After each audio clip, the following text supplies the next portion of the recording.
Viu, Gil? Vou desligar meu microfone.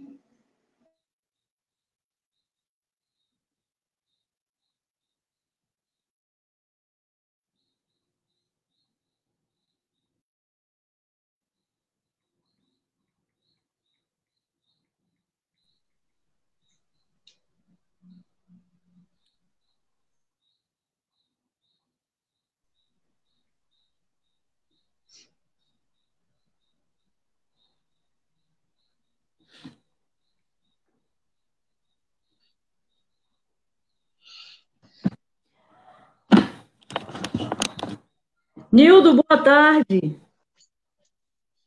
Tudo bom, Gil? Tudo. Então, Boa tarde. Nildo, Nildo de quê? Na verdade, é Jovenildo de Araújo Pereira. Jovem Nildo De Araújo Pereira. Mais de, popularmente, Nildo. de Araújo Mas, Pereira. É da coordenação do Sindiceps, gente. Aqui a gente está com a professora Ali, que é da Escola de Enfermagem da Universidade Federal da Bahia, e a Aline Lima, que é diretora da Federação de Associações de Bairro de Salvador. Certo? Então, estou apresentando aí vocês três. E nós vamos começar, já está entrando o professor Luiz Antônio, para começar. É, ok.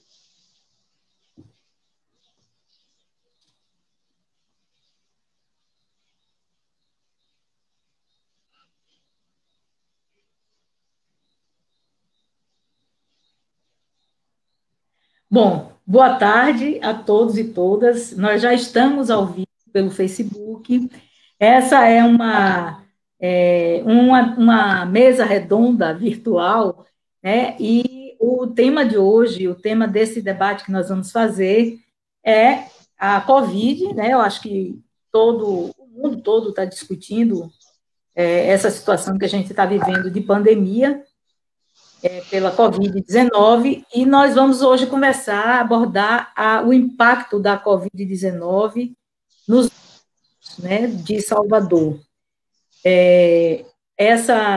Para mim, esse é um tema importantíssimo. Para mim, eu acho que para vocês também, pela consulta que nós fizemos, e pelo que vocês vêm colocando aí virtualmente nas redes sociais, é um tema importante. Nós estamos com uma doença, uma epidemia, uma pandemia, que aqui no Brasil já fez quase cerca de 200 mil pessoas infectadas, né? Estamos sofrendo e contando as mortes, muita gente, muitos cidadãos, muitos de todas as faixas etárias. Inicialmente se dizia que somente os idosos seriam afetados, mas a gente tem em todas as faixas etárias a gente tem vidas ceifadas e uma doença que nós não temos ainda nem vacina, nem medicação que tenha a condição de combater essa doença. Então, depende muito, né, do esforço das pessoas, de maneira individual e coletivamente, para que a gente possa enfrentar essa situação das mais diversas formas. Como é uma questão, uma situação nova, né, no mundo inteiro, mas que a gente pode, inclusive, enfrentar e ter, nós temos já a realidade de outros países onde a epidemia se manifestou antes da gente. Nós temos algumas medidas, né, e algumas experiências que foram adotadas e que a gente aqui vem também adotando.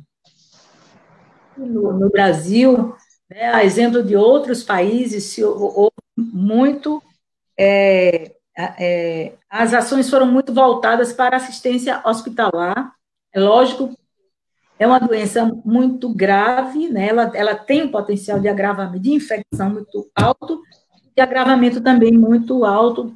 As pessoas precisando de assistência terciária, né, de assistência hospitalar, de intensiva, né, depender de UTI, respirador. Então, isso é uma realidade extrema para nós e para todos os países que nós não, nós, ninguém nunca pensou em se deparar com uma doença que fosse exigir um grau de complexidade tão elevado como essa, e de uma forma epidêmica, né? Então, isso traz e trouxe uma atenção muito voltada para assistência lá e assistência em UTI, terapia intensiva. Isso e requer um esforço muito grande, muito rápido, porque são medidas que não se pode fazer de uma hora para outra. Então, eu acho que o mundo reagiu bem, inclusive, montando hospitais em tempo recorde, né, adquirindo equipamentos, ventiladores, equipamentos hospitalares também de maneira urgente. E até com a criatividade se estabeleceu nesse período aí, né, porque alternativas de aparelhos de ventilação foram criados. Então, enfim, eu acho que houve um esforço, e está havendo ainda um esforço muito grande de todos os países. E no Brasil, especificamente, a gente que tem um país continental, né, e um país com uma desigualdade brutal, né, algumas regiões sofrendo mais do que outras, mas nós vamos falar sobre a Bahia e sobre Salvador, né, na nossa realidade específica. Eu quero, assim, me congratular, inicialmente, solidarizar com as famílias de todos os que perderam, né, parentes, familiares, entes queridos nesse momento, né, nessa pandemia. Especificamente na área da saúde, nós temos perdas grandes. O Brasil é o país que mais perdeu profissionais de saúde nessa pandemia, e eu quero registrar isso aqui, né, registrar nossa solidariedade na questão da enfermagem. Então, profissionais de saúde, a enfermagem foi quem mais perdeu de técnicos e de enfermeiros para a Covid-19. Então, eu acho que a gente tem que refletir sobre isso todos os dias, né, e isso nos dá força para pensarmos e nos unirmos no sentido de enfrentar e de contribuir para a gente vencer essa sanitária tão grave que a gente está vivendo. Eu quero apresentar a vocês, a quem está nos assistindo pelo Facebook. Eu peço que peguem quem não está conseguindo, quem não conseguiu entrar, quem conseguiu, por favor, ajude aí outras pessoas. No card que a gente divulgou, tem o endereço do Facebook. Então, é só localizar e assistir, participar, mandando perguntas, né, dando a sua contribuição, porque eu acho que é um momento que nós precisamos da contribuição de todo mundo. Mas nós estamos aqui nessa mesa redonda com Lívia, Ângela ou Angeli, eu nunca sei. Ângeli. Lívia, Ângeli. Não tem acento, mas é Ângeli. Que é professora da Escola de Enfermagem da Universidade Federal da Bahia, do Centro de Estudos Brasileiros em Saúde, do SEBS, Centro Brasileiro de Estudos em Saúde, do SEBS, que é uma instituição que tem uma história, né, muito longa já, e uma trajetória brilhante, né, na luta em defesa do Sistema Único de Saúde. Lívia também integra o comitê das entidades de enfermagem no enfrentamento ao coronavírus, ela como professora da Escola de Enfermagem.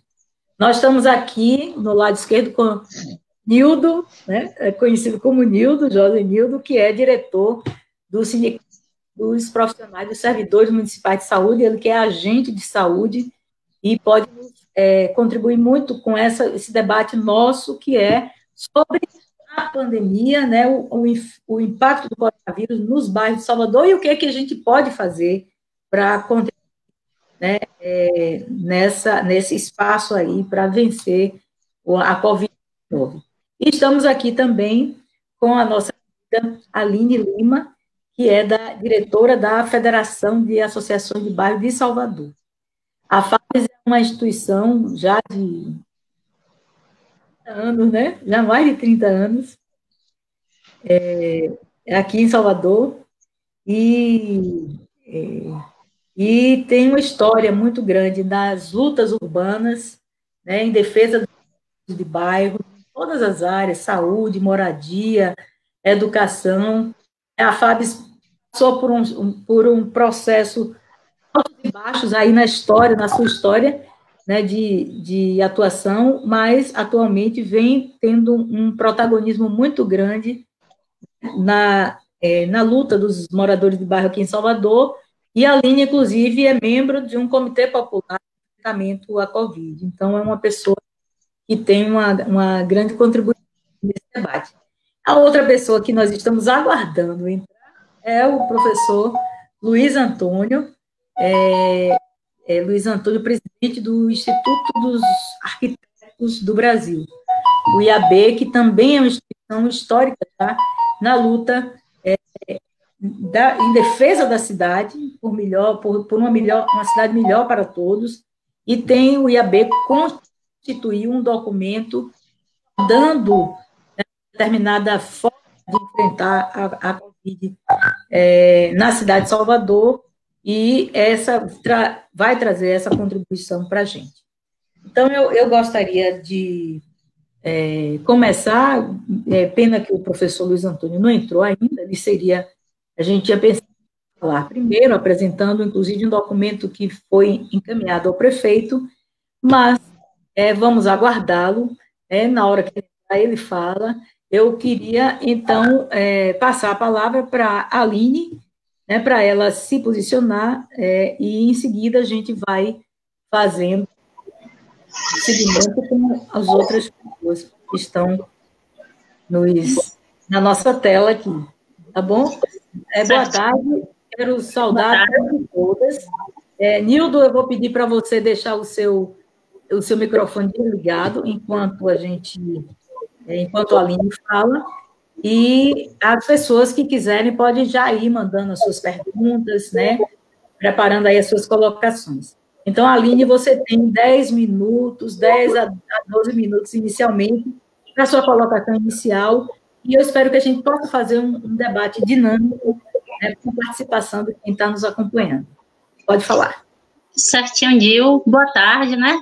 Dil já me apresentou, eu sou a Aline Lima, eu sou diretora de comunicação, né, da Federação das Associações de Bairro de Salvador, que é a FABES. Também sou estudante de pedagogia da UNEB, né, que é a Universidade do Estado da Bahia, e sou adepta também da religião de matriz africana, sou EQED do Egbele Taleuá, e moradora aqui de Paripe, da região suburbana de Salvador. E faço parte também do Comitê de Monitoramento Virtual da Covid-19 aqui em Salvador.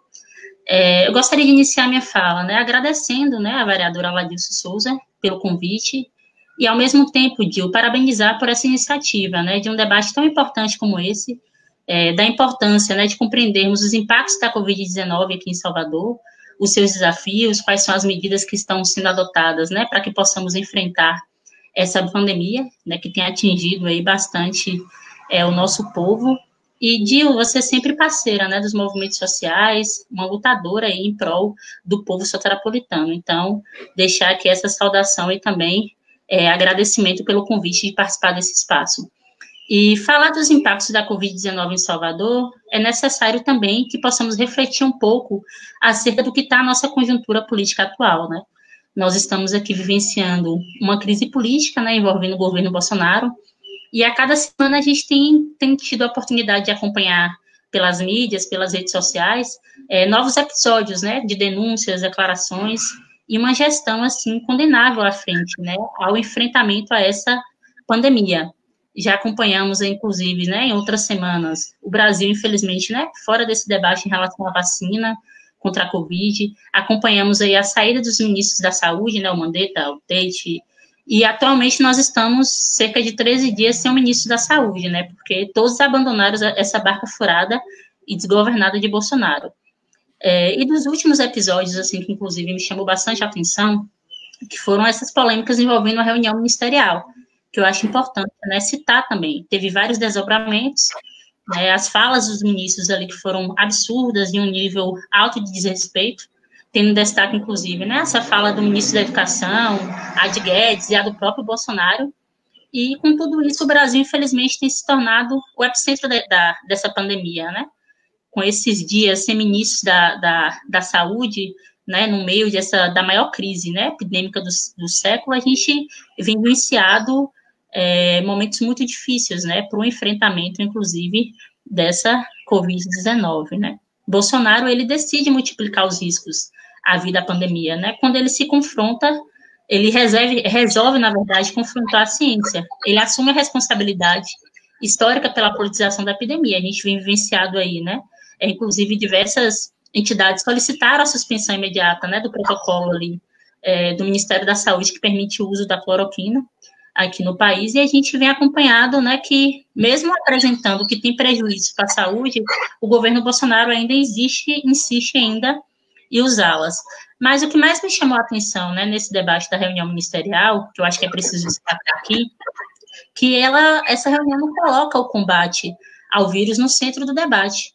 Muito pelo contrário, ela só reforça ali a crise política e institucional, e é lamentável nós não termos uma condução mais firme, né, e articulada, né, das diferentes esferas de poder, enfim, que consiga enfrentar esse momento que nós estamos vivenciando. E isso também nos liga mais um alerta na necessidade que a gente tem da atuação dos movimentos sociais em cada bairro, em cada comunidade, em cada cidade, no enfrentamento a essa pandemia.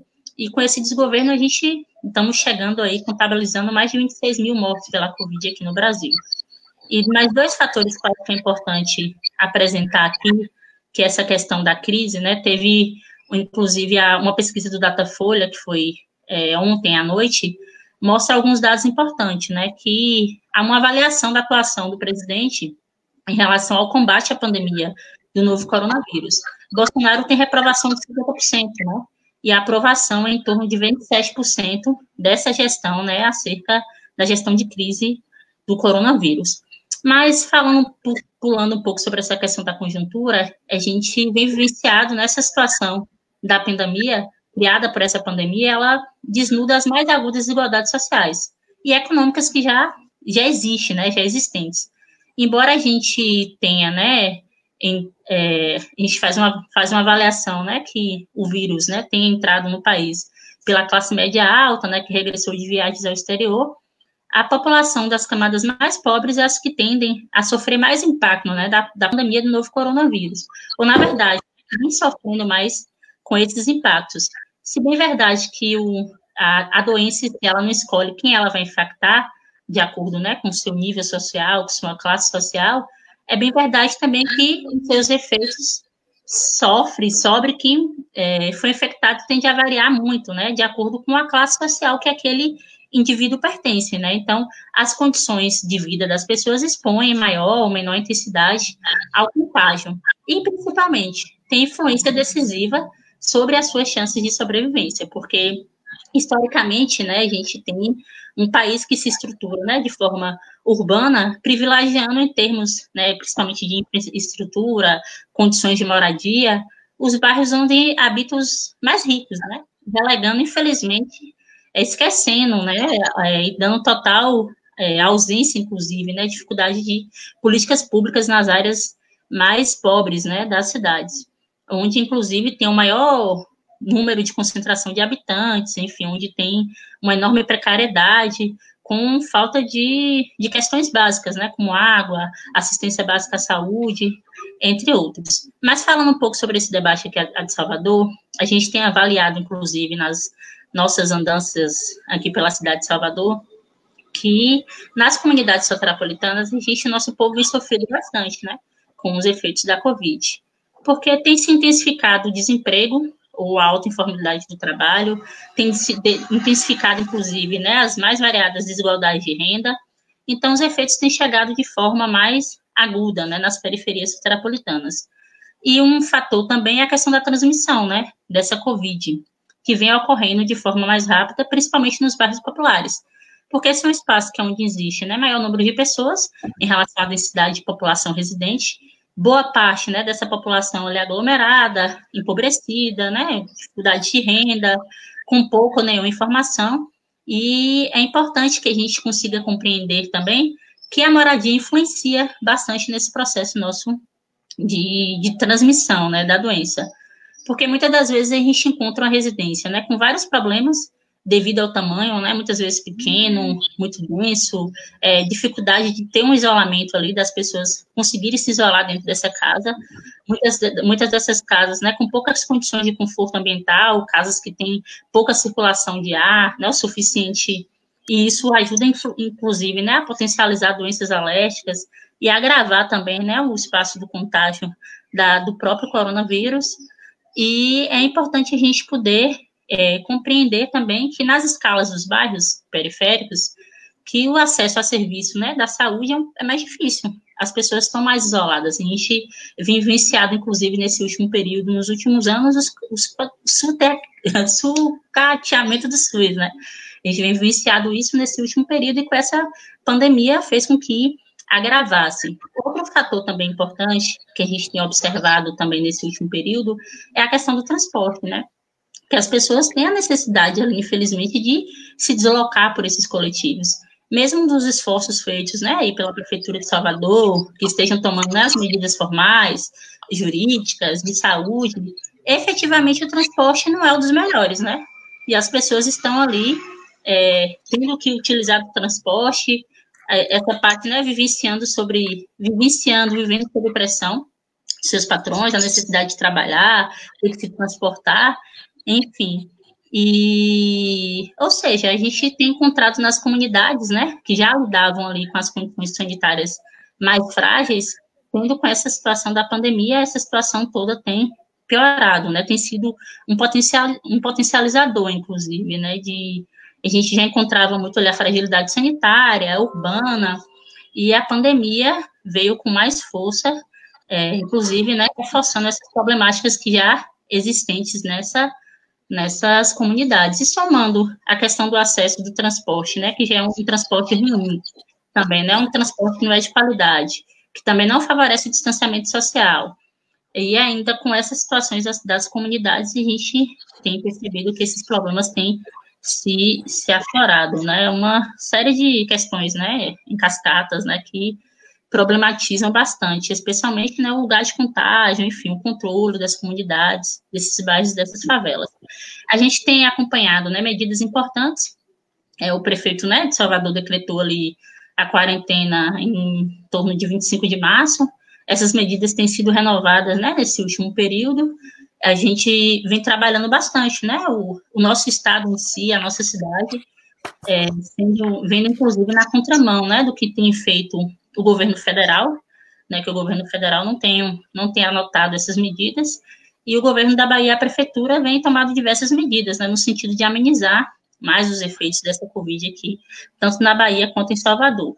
E essas medidas, inclusive, têm sido aprovadas, né, pela população. Né, nós iniciamos também um processo importante que foi do lockdown, ali em torno de 9 de maio, né, que é o bloqueio completo, né, de circulação e total isolamento de distanciamento social em locais selecionados aqui em Salvador. Já tivemos a oportunidade de passar por diversos bairros, se eu não me engano, chegando em torno de 13 bairros, se não me engano, mas é necessário também ações mais efetivas, né, porque se por um lado foi encaminhado o processo de lockdown nessas comunidades, a gente ainda tem alguns desafios. Por exemplo, no meu ponto de vista, né, a Secretaria Municipal de Saúde daqui de Salvador ainda tem dificuldade, né, porque são ações ainda com pouca efetividade contra o avanço da doença.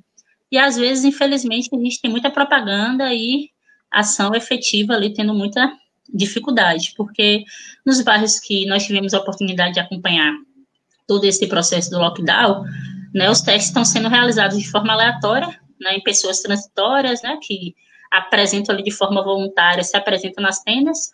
Se caso essa pessoa teste positivo, é aconselhado que o paciente a ficar em casa.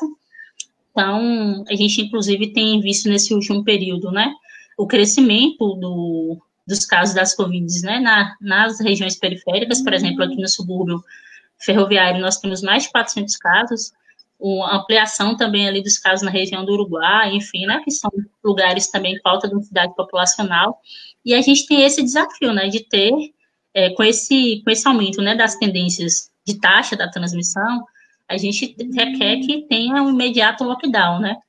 Porque os bairros mais periféricos apresentam, inclusive, esse alto risco de adoecimento, né?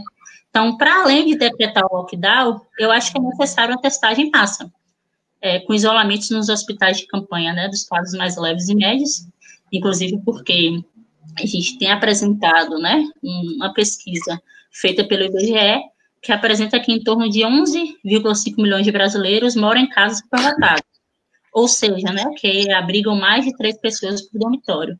Então, isso significa que quase 6% da população vive em ambientes abarrotados, né, que se torna quase impossível o isolamento social, que é tratado, inclusive, pela Organização Mundial de Saúde como uma das principais ferramentas para a gente poder conter o novo coronavírus. Então, eu acho que é urgente, né, que os poderes municipais, público municipal e estadual, em focalizar nas ações de prevenção, né, controle, a criação de políticas públicas emergenciais para uma melhor adesão ali da população, né. A medida de distanciamento social, ela precisa ser adotadas com outras medidas, né, principalmente nos bairros que se encontra a maioria da população em vulnerabilidade social, é necessário que outras medidas sejam adotadas, né, ações que sejam no sentido, né, de, por exemplo, não só o distanciamento social, mas distribuição de máscaras, distribuição de material de higiene, uma assistência social, ações de educação à saúde, porque associar a questões básicas mesmo, né, de informação e educação à saúde, a busca também, né, sobre os casos sintomáticos e assintomáticos, avaliar melhor como é o impacto em relação a esse isolamento, né, o oportuno dos casos leves e médios, porque esses casos leves e médios, eles precisam ser acompanhados. Como a gente apresenta que as casas estão ali lotadas, superlotadas, precisam ter um espaço, né, os casos mais graves precisam ser tratados nos hospitais, mas esses precisam ter um acompanhamento, enfim, para que a gente consiga enfrentar isso. E é importante refletir... Concluindo, Aline. Estou até concluindo, só vou falar das ações. É importante refletir também que a adesão, né, da população de distanciamento social vai depender muito dessas medidas, né, de proteção, enfim, enfrentar. E para concluir, vou falar um pouco só sobre das ações, Gil, que a gente tem construído nesse último período. Claro, diversas comunidades têm feito suas ações, né, de solidariedade, de resistência, né, as comunidades é um espaço importante de luta, de resistência, né, nesse momento de pandemia, e nós, né, da FABES, né, a Federação das Associações de Bairro de Salvador, estamos com a campanha que é a 2 Solidariedade Salvador, né, com a distribuição, fizemos a distribuição de sabonetes, né, que adquirimos com a parceria da SPM Avon. Atualmente, mais de 2.000 famílias foram beneficiadas, né, com essa arrecadação de alimentos, com essa distribuição de sabonetes. Arrecadamos também alimentos, estamos arrecadando alimentos e materiais de limpeza, que estão sendo doados aí a famílias mais vulneráveis, já doamos em torno de 150 cestas em diversos bairros de Salvador, e as nossas associações também têm dado show, né, e citar aqui, que eu acho que é importante, Conselho do Centro de Salvador, Associação Comunitária Santa Luzia do Engenho Velho de Brotas, a Turma da Caja Verde, as Turmas do Terreiro, a Turma da BEAC da Ribeira, a turma nossa ali que se organiza na região do Cabula. Então, essa campanha segue firme aí no sentido de amenizar os efeitos da Covid-19 e pedir para que vocês possam colaborar. E, por fim, gente, eu acho que a gente precisa, né, dentro dessa conjuntura, Dil, nós temos o desafio, a necessidade de sermos mais solidários, né, de atuarmos em conjunto, de pensarmos ações coletivas, e a gente precisa construir uma frente ampla, né, uma frente ampla em defesa da vida, do emprego, da democracia, enfim, eu acho que juntos nós podemos vencer. E obrigada aí pelo espaço. Tá bom, muito obrigada, Aline. Eu acho que sua fala foi... passeou por vários temas, né? Uma fala bem ampla, bem completa, instigante, né? Traz muitos pontos para o debate. Eu quero apresentar, a gente já tinha começado, o professor Luiz Antônio. Eu já tinha, Luiz Antônio, falado sobre você.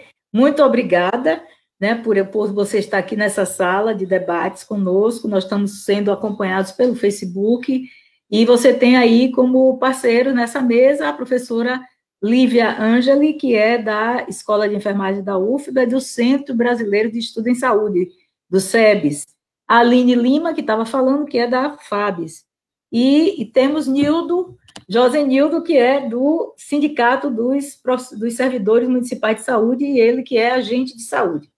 Então, estamos, acho que, com as pessoas certas para a gente debater uma ação nos territórios, né? Essa é a ideia. E eu vou passar a palavra, então, para o professor Luiz Antônio. Eu já tinha dito que o IAB dos Arquitetos do Brasil, Seção Bahia, tem uma longa história de construção, da defesa de cidades mais humanas, de melhores, de cidades democráticas, de cidades que pensam políticas públicas, né, para a sua população, né, do enfrentamento à desigualdade, e que o IAB, cumprindo essa sua tradição, né, de pensar as cidades, pensou a cidade nesse momento da pandemia e elaborou um documento que foi apresentado, enviado para o prefeito, foi enviado para a nossa ouvidoria da Câmara, nós apresentamos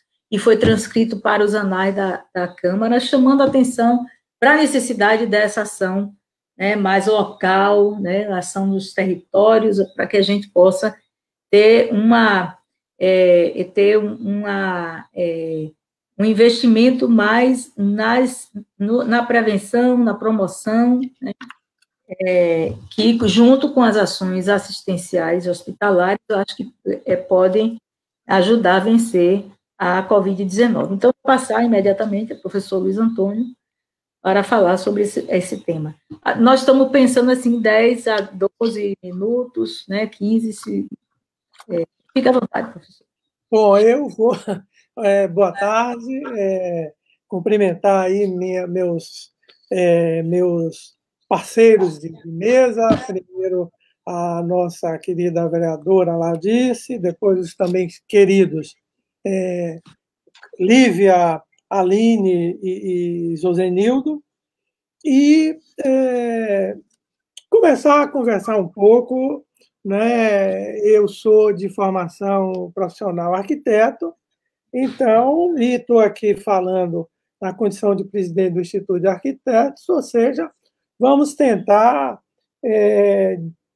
expor como é que os arquitetos veem essa questão. Não é? Eu vou tentar objetivar mais a minha fala, porque uma série de observações aí gerais a Aline já comentou, né? E eu queria dar início, primeiro, observando que nós estamos vivendo, né? Vivemos uma pandemia e vivemos também um pandemônio político, né? Isso não só da maneira como as instituições estão, né, com raras exceções, mas também com a dificuldade, né, por conta dessa forma de atuação, da gente tentar amarrar, estabelecer discernimentos maiores sobre o enfrentamento da Covid. E aí falar da Covid nos bairros, né, falar, primeiro, que Salvador, quando a gente fala bairro, praticamente nós estamos falando uma grande abstração, inclusive uma abstração territorial, porque essas unidades elas não são homogêneas. Então, nós sabemos que no processo aí de combate ou no enfrentamento do vírus, né, as áreas, as zonas de maior precariedade urbanística serão aquelas que terão um impacto maior no sentido de comprometer pessoas, né? Será, de fato, a população pobre, e aí pobre, negra, trabalhadora, na informalidade, etc., etc., que acaba por sofrer a ação, né, dessa doença. Então, quem sabe eu batizasse essa conversa de urbanismo pandêmico, né? Primeiro, a observação é que, como a Aline também já falou, eu acabei de dizer, é que nós estamos diante de algo que muitas vezes se coloca como equalizador, é igual para todo mundo, mas não é verdade. E espacialmente não é. Se nós pudermos acompanhar o avanço da contaminação espacialmente, nós vamos visualizar, né, porque esses mapas estão mostrando que o vírus caminhou das zonas de melhor padrão de renda para as áreas onde situa-se a pobreza, por conta de uma cidade altamente segregada, como foi dito, eu só estou repetindo. Então, ela tem a característica, ou seja, esse momento, essa pandemia, tem uma característica que é de emergência de saúde, de políticas no campo da saúde, e, por consequência, acaba por ter um desdobramento muito forte nos aspectos econômicos, nessa coisa que já falamos da desigualdade, que em Salvador, como em algumas outras cidades brasileiras, como em quase todo o país, ela é uma desigualdade sistêmica. Não é? Não vamos resolver a desigualdade só porque apareceu essa grave situação sanitária. Vamos ter que viver com ela, espero por pouco tempo, mas não tem como se atuar nesse aspecto. Tem, sim, que compreender que isso é um dado importante da realidade. Então, acho que o que eu estou chamando aí de urbanismo pandêmico, podíamos, evidentemente, estar discutindo várias coisas aí do campo do urbanismo, podíamos estar discutindo aqui o problema dos serviços funerários e etc., etc., mas vamos tentar conversar um pouco sobre como as populações estão sendo atingidas e elas são atingidas por questões ou condições ambientais que já foram colocadas aí, ou seja, condições ambientais, como vive a população, condições gerais de saúde, pelo extrato de renda ou da falta completa de renda, onde se situam esses cidadãos brasileiros, que a gente chama de população, mas, sobretudo, cidadãos brasileiros, e de uma precaríssima oferta de ações e políticas de serviço público. E aí, entender também, ou incorporar na conversa, que nós temos que pensar a cidade de hoje e as possibilidades dessa cidade pós-pandemia, ou seja, possibilidade da cidade pós-pandemia. Ora, além de enxergar essa cidade, a Aline já fez, creio que o companheiro Joilson vai fazer, né? Josenildo, desculpe, fará, e Lívia também farão.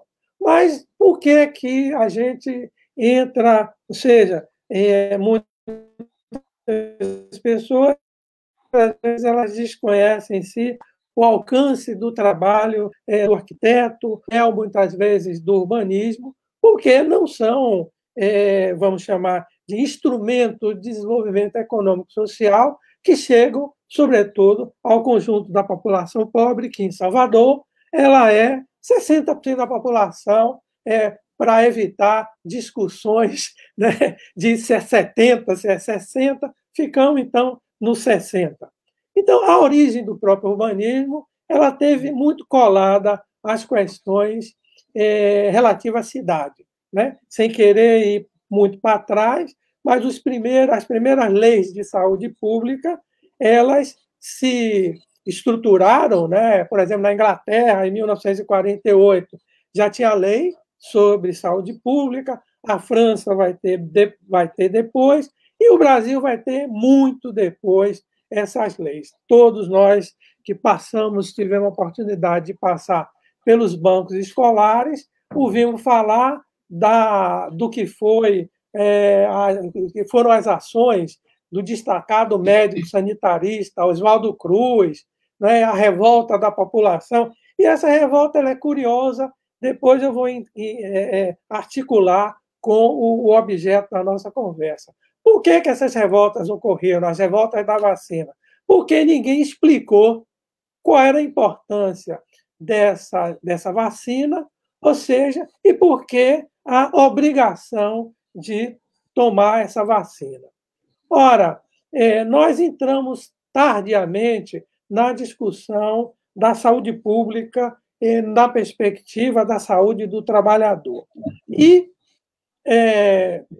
sempre atuamos, ou seja, é muito próprio do Brasil que substituímos políticas públicas, política de Estado, muitas vezes por cuidados no campo da saúde, que é a nossa discussão, numa perspectiva muito filantrópica, religiosa, de caridade. E a gente esquece que que essa questão ela tem que ser tratada no campo da saúde, da política pública, até porque ela é uma garantia constitucional. Bom, falei da história da cidade, resumidamente. Vou falar agora de um assunto, aí entrar rapidamente na proposta que nós sugerimos, né, como uma possibilidade para a Prefeitura de Salvador, porque foi uma forma de contribuição que pensamos em oferecer à sociedade, na verdade, o plano de contingência, de contingenciamento sobre as questões emergenciais. Né? Foi falado há pouco uma série de ações que a Prefeitura e o Governo do Estado têm tomado, todas elas acertadas, mas a gente entende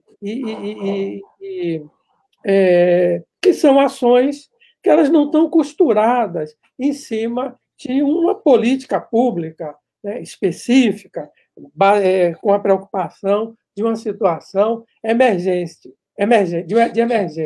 e que também seja estratégica.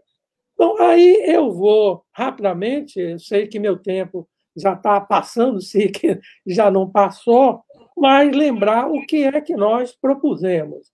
Primeiro, Salvador é uma cidade de 3 milhões de habitantes, vou repetir porque isso é fundamental, desigual, não é? Desigual do ponto de vista da oferta da infraestrutura social, da infraestrutura técnica, melhorando, sendo mais objetivo na linguagem. Infraestrutura técnica, nem todo mundo tem água, nem todo mundo tem acesso ao saneamento e uma série de coisas. Então, há uma escancarada desigualdade e discriminação na divisão e na ocupação do território, numa sociedade onde a maioria dela ganha de 0 a 3 salários mínimos. Então, não precisa falar muita coisa. Quando os 3 níveis de governo oferecem salários emergenciais, né, auxílio emergencial, que aí, quando nós olhamos o que é a população economicamente ativa do Brasil, algo em torno de 92, 91 milhões de pessoas. E a quantidade de pessoas que estão, ou se candidataram, ou estão incluídas nesse salário aí, nesse auxílio emergencial, são 70 milhões de pessoas, ou seja, é uma quantidade de gente fantástica. Né? E aí sempre fica essa discussão dicotômica, né? Reativar a economia. Reativar a economia, mas de que economia nós estamos falando se 40 e tantos % da população trabalha na informalidade? Então, esses R$600, evidentemente, vai ajudar a vida das pessoas, mas ela não é suficiente, por exemplo, para cobrir 2 cestas básicas no mês de uma família, porque a cesta básica custa 400 e poucos reais quase, e a bolsa é de 600. Né? Se ela tiver a bolsa da prefeitura, R$270 auxilia, ou seja, mas ela é completamente insuficiente para alcançar o que a própria legislação estabelece do ponto de vista de cesta básica. Então, na verdade, o que nós chamamos a atenção da prefeitura é uma ação emergencial de algo tão preocupante, né? E essa preocupação já se revela em dados, né? A quantidade de pessoas contaminadas, a quantidade de pessoas que já faleceram. Não é possível, no nosso entendimento, uma convocação para se fazer o combate ao coronavírus sem também convocar os setores organizados da sociedade, né? Para imprimir uma dinâmica cidadã diferente, que a gente não fique nessa história, importante, sem dúvida, mas da caridade, da filantropia, né? Das preocupações quase religiosas. Então, a primeira coisa, e aí eu já estou caminhando para encerrar, que foi dizer, essa cidade não é desigual, ela é uma cidade desigual, e para pensar o segmento de maioria da população, que compreende algo em torno de 60% da população, essa população, elas moram em zonas perfeitamente caracterizadas no plano diretor, que são as zonas especiais de interesse social. Nós temos, e aí Lívia pode confirmar esse dado, a cobertura do Programa de Saúde da Família cobre apenas 30% da população. Significa dizer que a atenção básica de saúde em Salvador ela é muito abaixo das necessidades. E essa situação ela fica mais candente num quadro de emergência. Então, a preocupação nossa foi pensar que a prefeitura deveria atuar, evidentemente, sem esquecer as outras áreas da cidade, mas tração a política, quase um plano de contingenciamento para a população pobre, porque essa população pobre ela está espacialmente localizada e espacialmente identificada. Articulando a essas ações nas zonas especiais de interesse social, não é? As linhas estratégicas de saúde da família, ou seja, recuperar os agentes comunitários de saúde, revertendo um pouco as ações. Não é? A pessoa não precisa ficar doente para ir para o hospital. Vamos descobrir as pessoas que estão doentes nos seus locais de moradia. Então, veja só, eu não vou me alongar, porque senão eu não vou ser justo na questão do tempo, mas esse assim, foi o entendimento que nós tivemos, não é? Que o conjunto de profissionais que atuam no plano no urbanístico da cidade e em outras áreas aí do urbanismo, e lembrar que a prefeitura conta com um plano municipal de saúde muito bem estruturado, né? A prefeitura também faz parte da rede de centros de informações estratégicas em vigilância sanitária, ou seja, o olhar para o problema não se deu apenas com essa situação de emergência do Covid. A saúde de Salvador, no âmbito de emergência de saúde pública, ela precisaria ser hospitalar, mas também com o olhar na perspectiva de atuar junto com as organizações locais onde mora a população pobre, não é? E isso é a ideia, não é, do que seria esse plano de contingenciamento orientado para as zonas especiais de interesse social.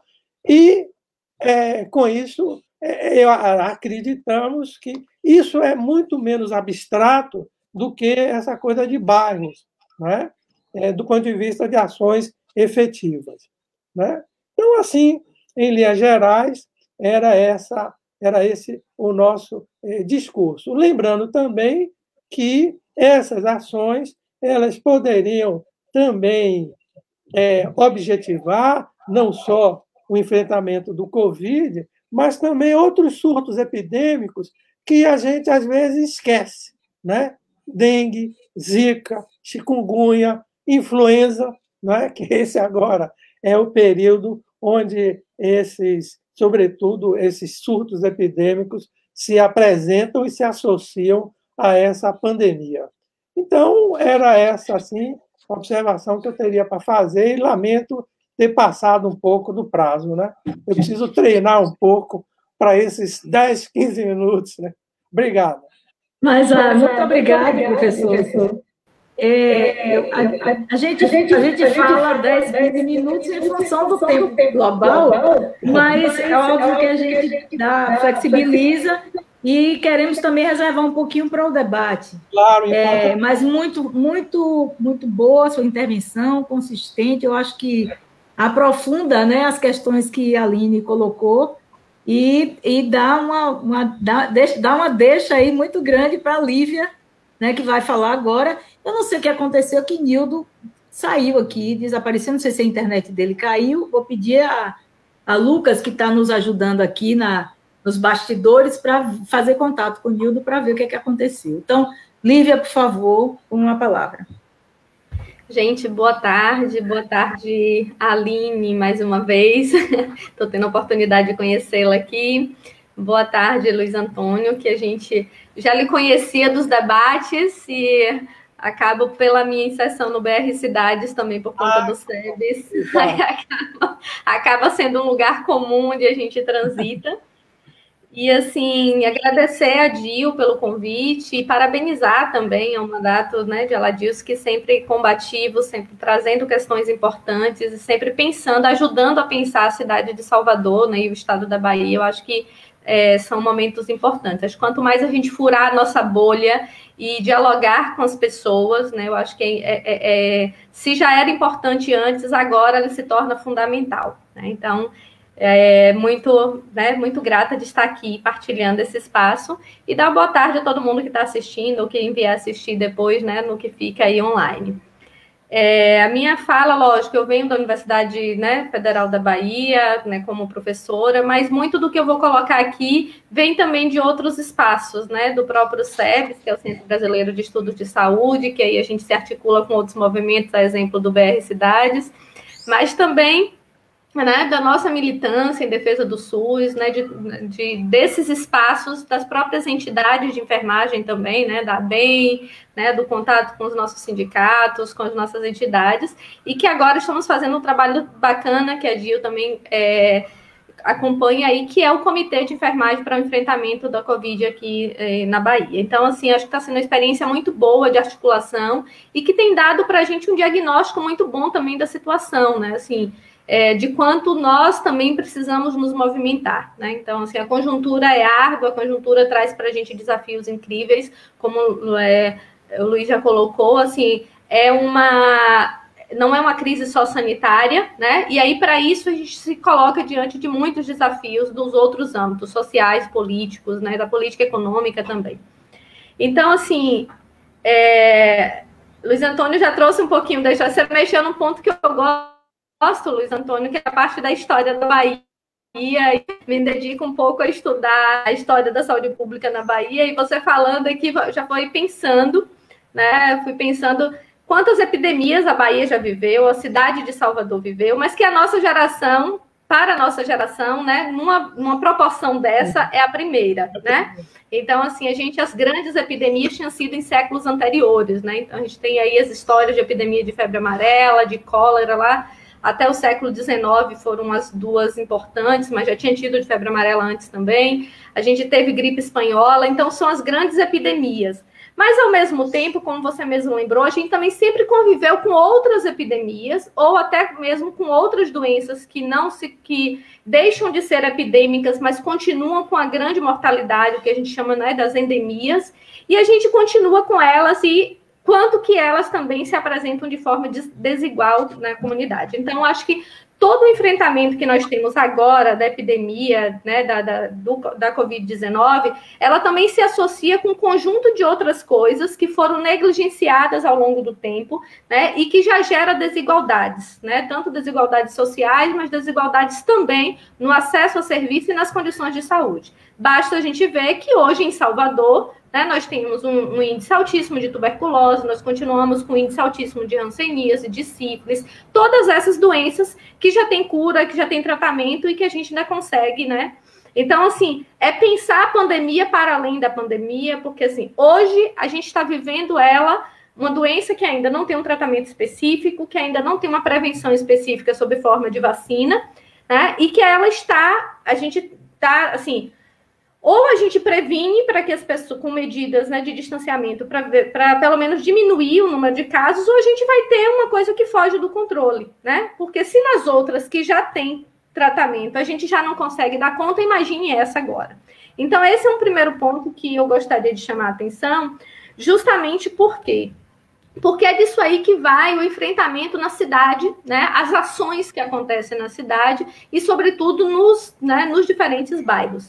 Então, pensar o enfrentamento de uma epidemia, né, que o principal, digamos assim, o alvo das nossas ações, das ações do poder público, das ações de saúde hoje, não está nas ações de saúde tipicamente falando, né? Está nas ações de prevenção, que envolve comportamentos das pessoas e que envolve um conjunto de condições, porque assim não é só o querer, né? As pessoas podem até querer ficar em casa, mas como a Aline falou, tem gente que não pode ficar em casa, e às vezes até aquela casa já apresenta risco.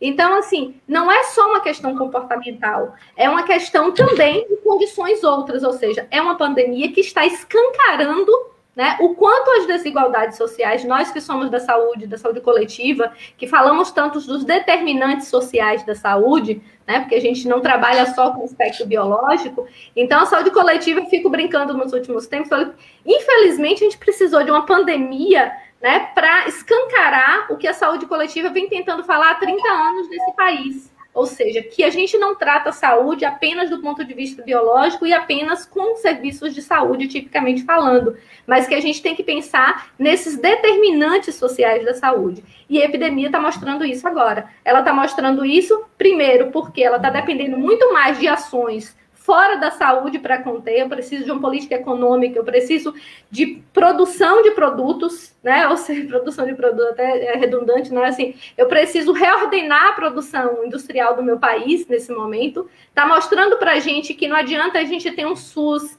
público se a gente não tiver condição produtiva, né, em termos de produzir equipamentos, insumos, medicamentos, vacinas que possam dar sustentabilidade, porque quando acontece uma crise dessa, nós não temos como disputar no mercado externo. Então, olha o panorama que a gente tem, né? E aí, como é que fica isso para o território? A gente tem agora a essência do que também a gente brigou nos últimos 30 anos, que era de valorização da atenção primária e trazendo o quanto que isso era importante na estruturação de um sistema de saúde e que as pessoas achavam que era mais importante ter hospital, né? E isso é difundido de tão forte, assim, de uma maneira tão forte, que é difícil e a população acaba, né, pela falta de conhecimento específico e a imprensa o tempo todo, os próprios gestores públicos, o mercado o tempo todo induzindo as pessoas a ter esse tipo de pensamento, a gente ficava num discurso contra-hegemônico, né, tentando defender a atenção primária, enquanto todo o interesse do mercado e de grupos políticos, né, levavam a população a defender o contrário. E por mais avanços que a gente tenha tido, a gente avançou bem pouco, sobretudo nas grandes capitais. Então, nas capitais, como Luiz Antônio colocou, a gente tem uma baixíssima cobertura de atenção primária.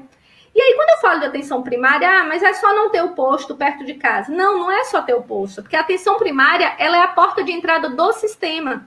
Então, engana-se quem pensa que, não, mas eu não tenho posto, mas eu posso ir na UPA. Não, as ações são diferentes.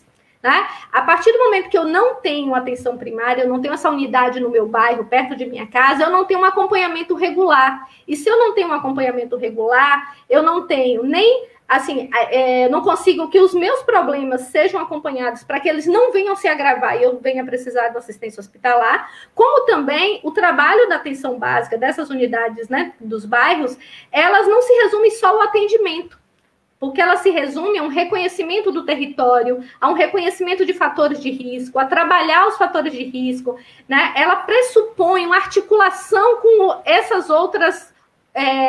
outros equipamentos sociais que a gente fala, né? Ou seja, essas outras formas de organização, né? As unidades de saúde, elas teriam que estar bem articuladas com os movimentos sociais desses bairros, para o enfrentamento regular dos seus problemas de saúde.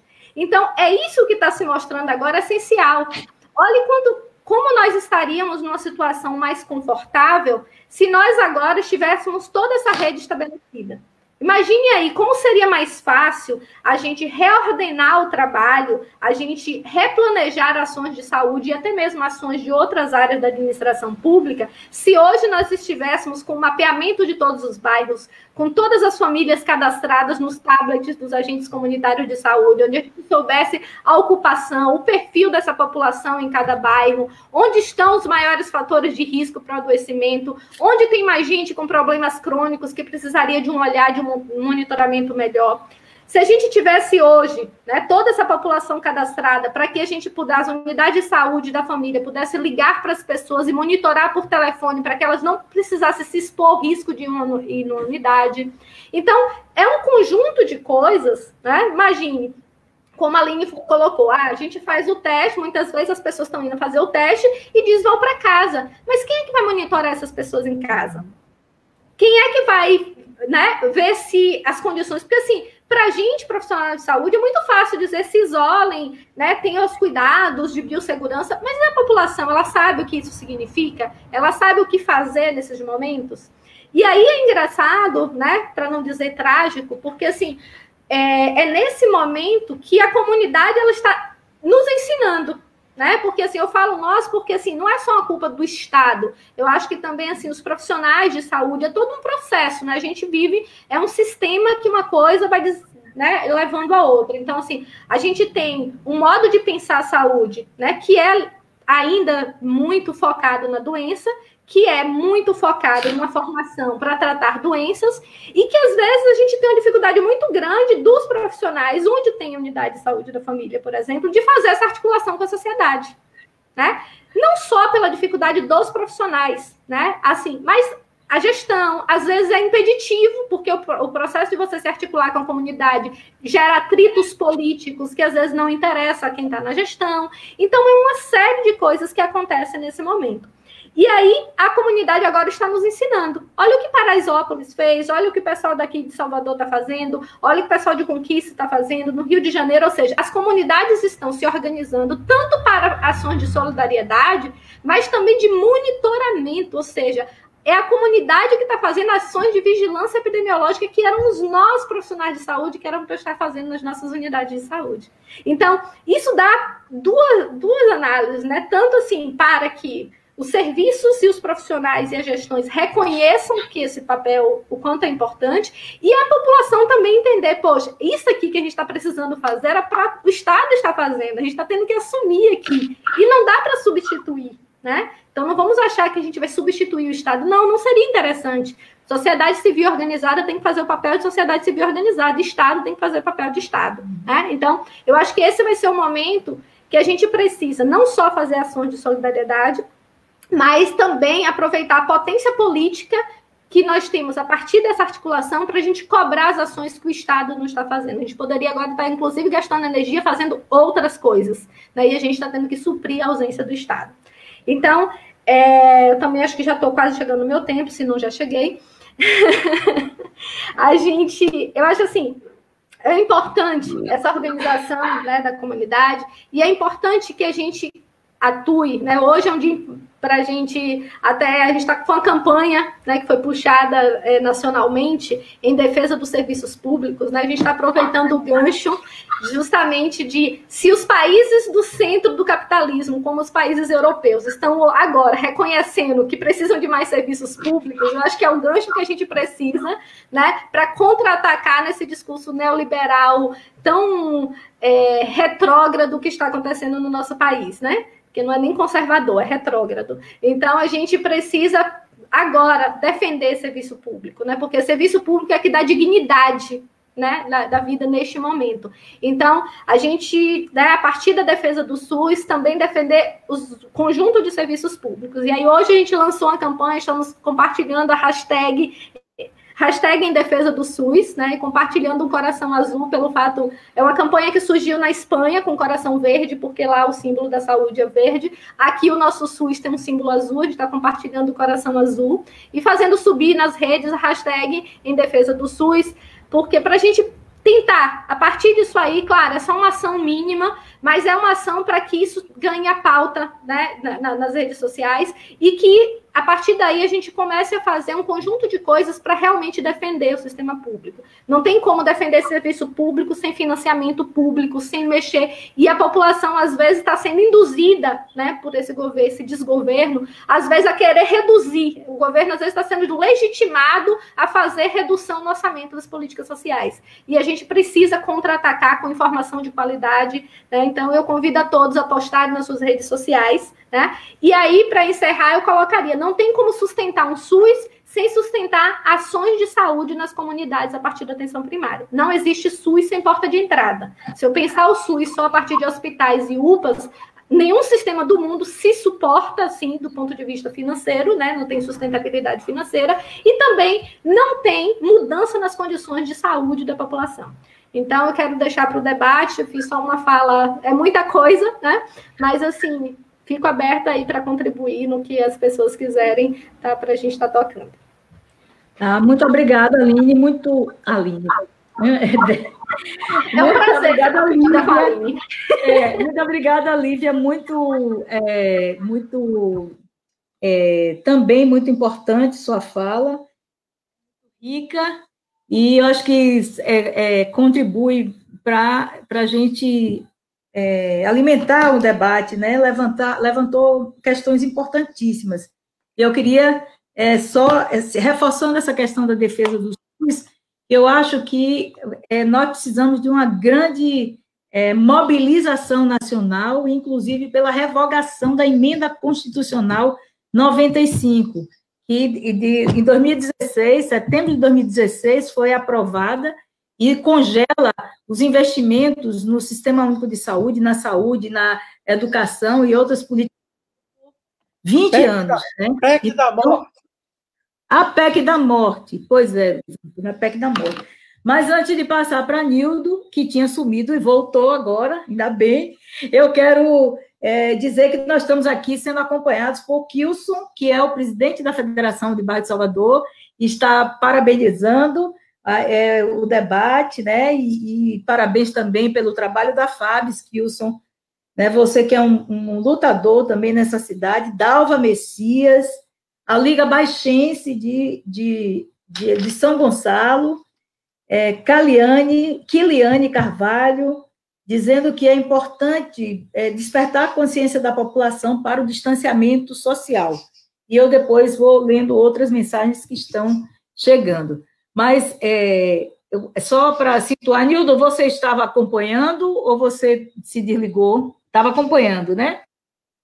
Então, pronto. Então, vamos agora ouvir a de um agente de saúde que é representante, né, da diretoria do Sindicato dos Profissionais de Saúde, que Nildo vê essas colocações que foram feitas, a importância dos agentes, a importância desse trabalho voltado para a atenção básica, você que tem uma experiência tão larga, né, nessa área, né, e você está com a palavra aí, vamos ficar em torno dos 10 minutos também, para que a gente possa abrir um pouquinho para o debate. Pode falar, Nildo. Ok, boa tarde a todos. E começar a minha fala parabenizando a iniciativa de Aladilson, né? Uma pessoa combativa no que diz respeito às necessidades do trabalho da população de Salvador como um todo. Que desde 2002, quando eu entrei no programa de saúde dos agentes comunitários, a gente combate as endemias de Salvador, que temos sempre solicitou apoio dessa guerreira aí, Aladilson, né, que também é da saúde, defensora do SUS, e sempre tivemos as portas abertas, várias audiências públicas, várias vezes situações nossas foram colocadas em pauta na Câmara, né? E desde aí que nós, né, vemos nessas questões sociais. E aqui, ela disse, eu queria mandar para você uma lembrança aqui de Marcelo Pinto, né, que trabalhou com você em 2012, professor da UFBA, professor de Direito da UFBA, e da UNEB, melhor dizendo, uma pessoa que me inspirou a fazer Direito também, uma pessoa combativa, ele é diretor da CEPAI, um instituto, né, que trabalha a causa dos negros, né, da sociedade menos assistida da cidade. E assim, enquanto agente de endemia, né, de Salvador, eu quero aqui agradecer a oportunidade em nome destes, e em nome também do Sindicato dos Servidores Municipais de Salvador, Sindiceps, porque nós, enquanto servidores municipais, temos assim uma visão sociológica da cidade, né, e a gente, enquanto agente de saúde, de endemias, principalmente, que nós vamos em todos os cantos dessa cidade de Salvador, dos bairros nobres aos bairros mais carentes. E nós temos um diagnóstico do que é a cidade de Salvador. E nós nos assustamos, né, várias vezes em conversa com outros companheiros, quando surgiu a Covid-19, né, o coronavírus na China. Nós temíamos que chegasse aqui em Salvador, ou melhor dizendo, no Brasil, justamente por essa questão social. Porque o que se vê no Brasil, e agora com esse governo pior ainda, é um descaso com a população mais carente. E era como uma bolha que estava inchando. Agora ela está para estourar, e aonde vai estourar? No lado mais fraco, no lado mais carente. Porque nós vivemos uma situação que não é da agora, entra governo, sai governo. Em 520 anos de Brasil, só um governo teve a percepção de fazer alguma coisa por essas comunidades, né? Que já até separa, bota as pessoas mais pobres, né, como comunidade, já uma maneira exclusiva também, né, de exclusão. E isso desagradou a ponto de termos visto um impeachment ilegal, injusto, né, e um golpe, por assim dizer, e com isso a ascensão de uma pessoa totalmente despreparada, ou até mesmo preparada para este ato, para este fim, que é massacrar o que já era difícil, né, o que já era ruim. Mas a Covid-19, como nós podemos perceber, pegou todos de surpresa, né, porque não houve uma preparação, não houve um tempo hábil de preparar as pessoas. Uma que já é difícil as pessoas entenderem uma coisa que está acontecendo assim de grande proporção, porque as pessoas não se dão o trabalho de estar lendo, de estar se informando, e não é porque não queira, porque a maioria das pessoas ela não tem tempo, a correria é muito grande, como nós estamos vendo os resultados do que está acontecendo, e isso perpassa pela ignorância, não uma ignorância proposital, mas pela falta de conhecimento. E para educar uma pessoa, é a mesma coisa de trocar o pneu de um carro com ele em movimento. Não há um tempo hábil para educar essas pessoas, prepará-las para um isolamento social, ela compreender a necessidade de ficar em casa, ela compreender a necessidade de até mesmo usar máscara, um equipamento simples, e que começou caríssimo, sumiu do mercado, e depois hoje, graças a Deus, popularizou os estudos, né, percebeu-se que era possível usar máscaras caseiras e que reduz o dano, mas a população mesmo não estava preparada para isso. Aliás, ninguém estava preparado, mas as camadas menos informadas é quem mais vai pagar o preço. E nós sentimos muito isso. E assim, nós, como o tema do debate é como Salvador tem encarado o coronavírus, para mim é até surpreendente. E aqui eu vou dizer surpreendente porque nós temos em Salvador um prefeito que atende basicamente o neoliberalismo, né? Voltado para o neoliberalismo, mas a surpresa foi que ele tem tomado atitudes que é até, assim, eu diria, na contramão do que se esperava, né? Na contramão do governo federal, que dispensa se fazer qualquer comentário, e eu vejo que os resultados, se não são melhores, é justamente porque não houve tempo de fazer uma preparação maior e melhor, e também se repassa pela falta de preparação, de qualificação para os profissionais de saúde, como você falou, Gil, são os mais... Não foi você, foi a professora, né? Ela fez um comentário muito bem. São as maiores vítimas, porque até para uma preparação para fazer esse enfrentamento é difícil. não tem os equipamentos adequados, às vezes, quando tem o manuseio, traz as consequências, como outro dia eu vi o secretário de Saúde explicando como se deve usar o secretário de Saúde do Estado, né, que equipou o Hospital Espanhol com um equipamento para esterilizar todo o material que você está usando para depois você retirá-lo, porque até na hora de colocar e tirar você pode se contaminar. Então, tudo isso é muito novo, e nós, o que eu digo sempre, nós ainda estamos na de paradigma sobre o Covid-19. O mundo está ainda sob essa, porque foi uma coisa tão avassaladora, tão rápida, tão terrível, que pior do que uma guerra, né? Porque na guerra você sabe o inimigo que está enfrentando, e aí ainda não conhecemos nada desse inimigo. E aqui eu queria falar basicamente do trabalho, né, dos agentes comunitários de saúde, foi citado aí brilhantemente pelo professor, né, pelo nosso convidado. Ele elucidou uma questão muito emblemática, né, que falou desde a revolta das vacinas, por que o povo se recusou a tomar vacinas, e desde que foi criado o trabalho dos agentes comunitários de saúde, né, que as pessoas não conheciam o que era, do que se tratava, e como é que você vai empurrar a goela abaixo algo para que ela não sabe o que é? Tudo que é novo causa estranheza. E desde aí que os agentes comunitários, eles...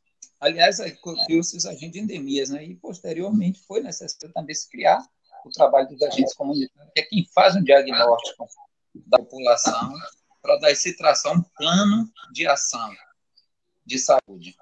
Mas esses trabalhadores também são relegados, pelo menos aqui em Salvador, eles são relegados a terceiro ou quarto plano, no que diz respeito à sua profissão. Tanto é que, aqui eu quero falar em nome dos agentes, nós temos uma demanda reprimida desde 2014, que é um piso nacional para os agentes de saúde, e que a Prefeitura de Salvador se recusa a atender essa necessidade dos trabalhadores. Esse piso nacional começou com R$ 1.014, hoje está em R$ 1.250, e pasmem vocês, o trabalhador tem o seu piso em R$ 177. Então, isso, como é que um trabalhador, um profissional de saúde, ele pode desempenhar um bom trabalho se não tem o básico para desenvolvê-lo? E ainda passa pela questão do que foi dito, né? Além da questão financeira, que já é complicada, os recursos básicos, EPIs, que foi uma demanda que eu quero trazer de público, que foi uma demanda que o Sindiceps teve que mover uma ação judicial, um mandado de segurança, para que a prefeitura fosse obrigada a conceder esses EPIs para todos os profissionais de saúde, que é a linha de frente do Covid-19. E mesmo assim, ainda a unidade de saúde, que os agentes comunitários e agentes de endemias não têm esses EPIs completos. Então, por eles estarem na linha de frente, são os primeiros a receberem, digamos assim, o tiro, né? Como no jogo de xadrez do peão. São os primeiros a morrer. E eu estou aqui triste, Aladis, que você conhece a nossa história de luta na cidade de Salvador. Você, em muitos momentos, foi tida como uma madrinha, e é ainda a madrinha dos agentes de saúde, porque você abraçou a nossa causa como ninguém naquela questão da transmudação, do concurso, entendeu? Os vereadores, mas você, como sempre, sua história na cabeça dos agentes, ela é apagada, né? Então, assim, como é que nós podemos desenvolver um bom trabalho se não temos recursos? E aqui o que eu queria trazer de público era isso. Os agentes de saúde, os trabalhadores de saúde, a população de Salvador, melhor dizendo, ela está tendo uma assistência dentro do possível, razoável, dentro do possível está boa. Mas e os trabalhadores da saúde? Os agentes de endemias, comunitários, técnicos, enfermeiros, que são ali em frente. O trabalho para alcançar essas pessoas tem que ter um batalhão de frente para desenvolvê-lo, mas se nós não temos os recursos, agora mesmo o ministro da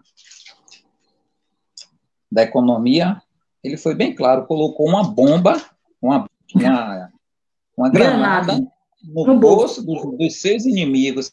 Como é que nós podemos desenvolver um bom trabalho se nós somos inimigos do ente federativo? É complicado. Então, a minha contribuição vai nessa linha aí. E assim, eu percebi que o trabalho, a ouvidoria do município, ela está tendo um bom trabalho, eu tenho pesquisado, tem desenvolvido um bom trabalho, o Fala Salvador, com as denúncias, né? Temos várias denúncias no bairro de Cajazeiras mesmo, infelizmente, mais de 3.000 denúncias em relação ao descaso da população, não direi nem descaso, mas ao descumprimento das orientações, em cumprimento às orientações para se precaver. Depois disso, vem fazendo a Grande do Retiro, e justamente nos bairros mais populosos, e onde concentra-se a camada maior da população mais carente, né, e do trabalho informal, onde o dano chega com maior força, porque as pessoas têm que sobreviver, as pessoas têm que comer, e você pode falar de tudo para alguém, mas se ela estiver com a barriga vazia, vai entrar por um ouvido e sair por outro. Então, sem comida na mesa, ninguém consegue raciocinar, compreender o que se fala. E essas pessoas foram pegas de surpresa, sem poder ter, que, como o professor colocou aí, 42% da população vive da informalidade. E aí, de repente, ela não tem esse canal de sobrevivência, vai fazer o quê?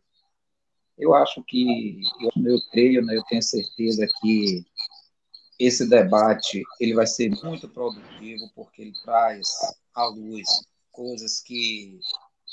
assuntos que a gente vê no jornal, mas não se dá tempo de se discutir, 3, 4 minutos, e uma live dela abre espaço para se comentar, para se refletir o que é que se pode ser feito como uma ação que a menina, né, da associação tem feito. Eu tenho visto pessoas anonimamente também fazendo trabalhos assim que não é ligado à associação nem outro meio, nem sindicato, né, fazendo ações como uns garotos ali no Alto do Saldanha, em Brotas. Eles fizeram uma mesa, colocaram numa mesa alimentos e colocou uma placa, quem tem põe, quem não tem tira. E isso tem dado muito certo, porque no Alto do Saldanha tem também uma grande massa de pessoas que vivem na informalidade. E, de repente, ela não pode botar sua banca de laranja, sua banca de banana, de manga, do que for.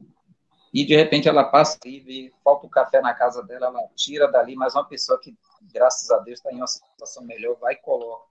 Então, essa Covid-19 trouxe uma gama de coisas que a gente discute, não para mais, que ela não trouxe só a doença, mas trouxe vários problemas sociais que estavam reprimidos, que estavam sendo passados por cima, e parecia que não era nada, porque quem está em uma zona de conforto, quando a notícia chega para ela, parece só uma notícia, mas quem vive na pele, quem está perto no dia, como eu falei aqui, o agente de saúde, que chega em uma casa, como eu já tive a oportunidade de chegar em uma casa e ver as pessoas disputando espaço com ratos, e o outro passando por dentro de casa, com tábua separando a cozinha da sala por uma tábua, porque por debaixo passava um rio.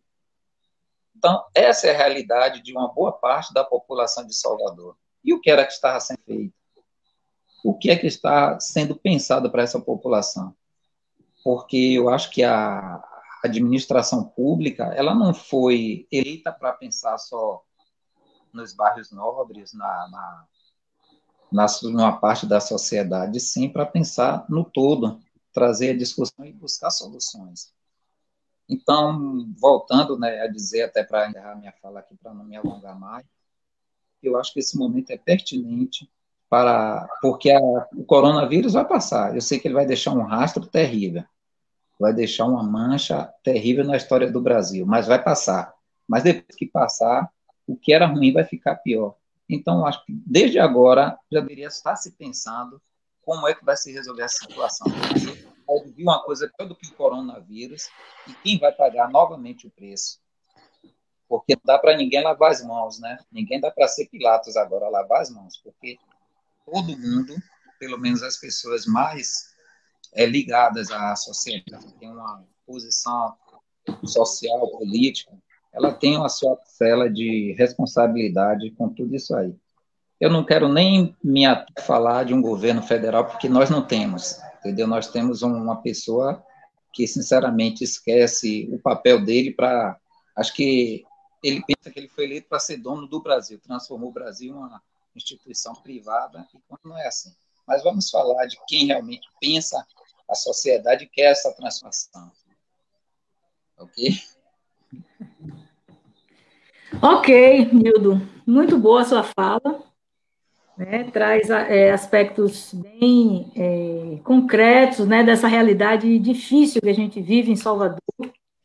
E acho que a gente tem, então, um quadro né, de contribuições das falas de todos vocês que se posicionaram aqui.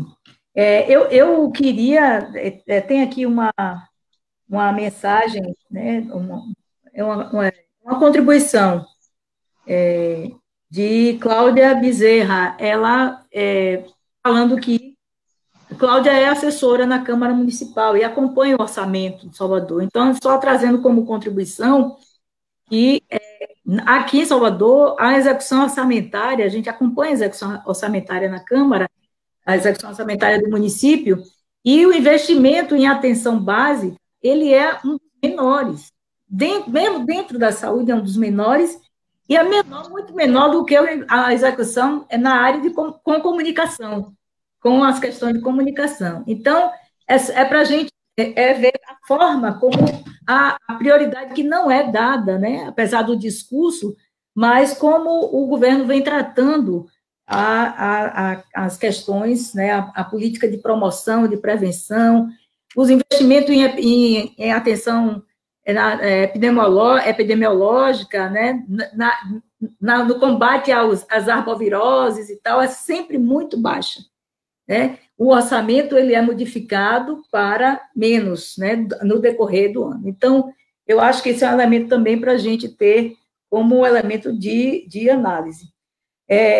Temos aqui também a mensagem de Marcelo Pinto, professor da UNEB, que já foi, inclusive, mencionada aí por Nildo, mas ele mandou uma mensagem também parabenizando pela atividade. Eu queria, só lembrando aqui, né, a gente vem falando dessa pandemia, mas é bom a gente estar resgatando os números. Os números crescem tantos que a gente acaba se perdendo, né? Dia a dia, se a gente não estiver acompanhando, a gente se perde. Mas o Brasil já está com o maior número de casos do mundo, né, de infectados. Nós somos o centro da pandemia. Passamos os Estados Unidos. Nós estamos com 443 milhões de infectados, quase mais de 443 milhões. Nós temos 26.899 mortes.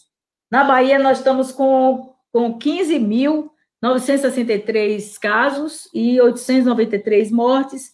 Em Salvador, nós temos cerca de 7 mil casos espalhados por 163 bairros, 293 mortes. Obviamente que essa distribuição espacial não é igual, porque por tudo que vocês disseram aí, mas esses números também nós temos que levar em conta que esses números são subnotificados, né?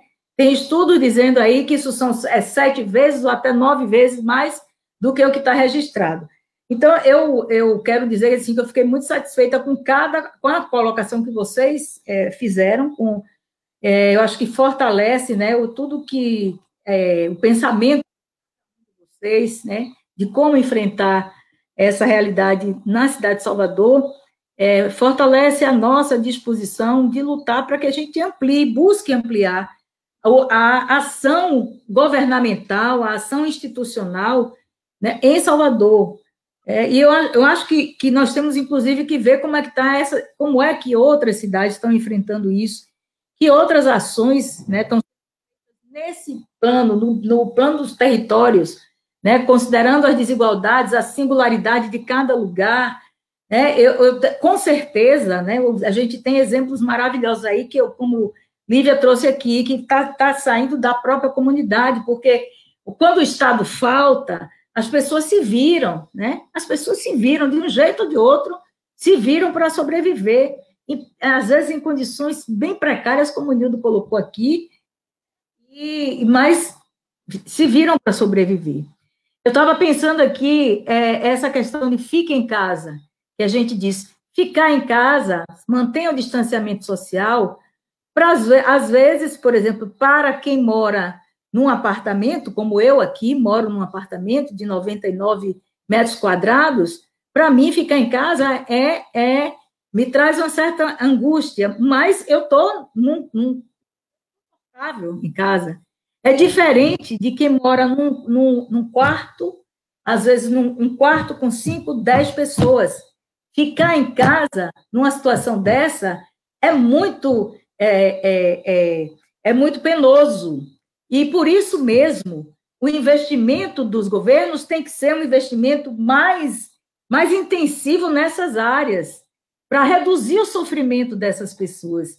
E para fazer com que, Nildo, para que a gente pense, inclusive, quais são as formas, quais são as estratégias para reduzir a transmissão, que não foram pensadas ainda.